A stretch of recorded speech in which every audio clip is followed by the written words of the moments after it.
আসসালামু আলাইকুম দর্শক, আমন্ত্রণ জানাচ্ছি beyond border sports present dugout dialogue powered by রেভিসল বিডি।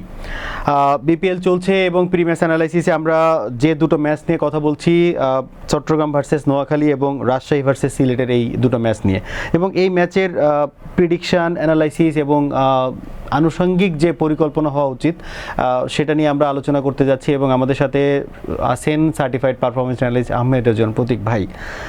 প্রতীক ভাই, দুটো ম্যাচ যদি বলি, চট্টগ্রামের তো অলরেডি কোয়ালিফাই নিশ্চিত করেছে, রাজশাহীও কিন্তু কোয়ালিফাই নিশ্চিত করেছে, সিলেটেরও কিন্তু কোয়ালিফাই নিশ্চিত হয়ে গেছে, শুধুমাত্র এখন বাকি তিনটা টিম থেকে একটা টিম যাবে। সেক্ষেত্রে এই দুইটা ম্যাচ নিয়ে আপনার মানে কেমন এক্সপেকটেশন, কেমন কি হতে যাচ্ছে? ঢাকাতে টুর্নামেন্ট শিফট করছে, তো এখন যেই কম্বিনেশনগুলো আসলে ক্লিক করেছে সিলেটে, এটার কিছু রদবদল বা হেরফের আমরা দেখতে পারি। হয়তো দেখবেন যে যেই টিমগুলো সিলেটে খুব ভালো করছে তারা এই ফেজে এসে একটু স্ট্রাগল করতে পারে, বা যারা all through the tournament struggle করেছেন তারা একটু ভালোও করতে পারে, কজ প্লেইং কন্ডিশন এখানে চেঞ্জ হবে। Black clay wicket Dhaka Mirpur national cricket স্টেডিয়ামে। তো প্রথম ম্যাচ যেখানে চট্টগ্রাম এবং নোয়াখালী মুখোমুখি হতে যাচ্ছে, রসিংটন সম্ভবত রুলড আউট হয়ে গেছেন টুর্নামেন্ট থেকে। এটা যদি হয়ে থাকে তাহলে এটা চট্টগ্রামের জন্য একটা বিশাল বড় ধাক্কা। পুরাটা কম্বিনেশন তাদেরকে এখন নতুন করে সেট করতে হবে, কজ আপনি দেখেন যে টুর্নামেন্টে চট্টগ্রাম রয়্যালসের যতটুকু সাফল্য রয়েছে তার পেছনে রসিংটনের বিশাল বড় একটা অবদান রয়েছে। প্রতিটা ম্যাচে ভালো করে, হ্যাঁ, এবং টুর্নামেন্টের শীর্ষ রান সংগ্রহের তালিকায় কিন্তু ওনার নামও রয়েছে।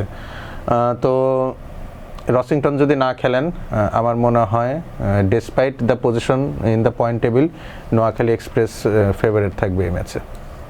নোয়াখালীর ব্যাপারে আপনার কোনো সাজেশন আছে কিনা যে এই ম্যাচ জেতার জন্য তাদের আর কি করা যায়? দেখেন, নোয়াখালীর মানে ম্যাচ বাই ম্যাচ আসলে প্ল্যান করা উচিত। তাদের এখন একটা আউটসাইড চান্স রয়েছে অন পেপার পরবর্তী রাউন্ডে কোয়ালিফাই করার, যদিও খুব আনলাইকলি।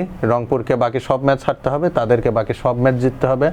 রংপুরকে বাকি সব ম্যাচ বিশাল ব্যবধানে হারতে হবে, তাদেরকে বাকি সব ম্যাচ বিশাল ব্যবধানে জিততে হবে। খুবই কষ্টকর।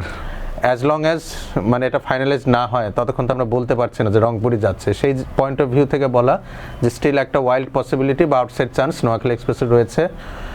সো হাসান ইসাকিল, মোহাম্মদ নাবির পুত্র, উনি তো দুর্দান্ত খেলেছেন লাস্ট দিন এবং খুবই টেকনিক্যালি সাউন্ড একজন ব্যাটার আমার মনে হয়েছে।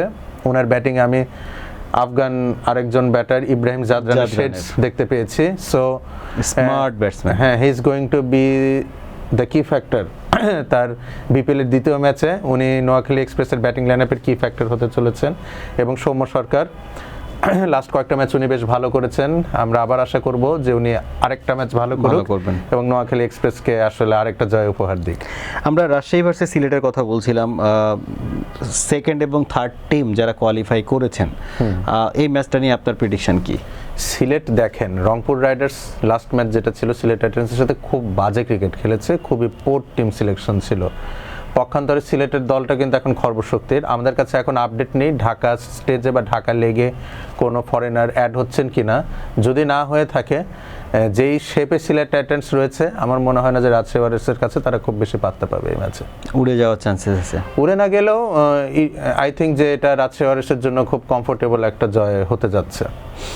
তাহলে আপনার কাছে, আপনি বলছেন যে চট্টগ্রাম নোয়াখালীর ম্যাচে আপনি সামহাও নোয়াখালীকে জয়ের দিকে চিন্তা করছেন, এবং রাজশাহীটা খুব ইজিলি বলছেন যে রাজশাহী সিলেটের মানে কাছে জিতে যাচ্ছে আর কি।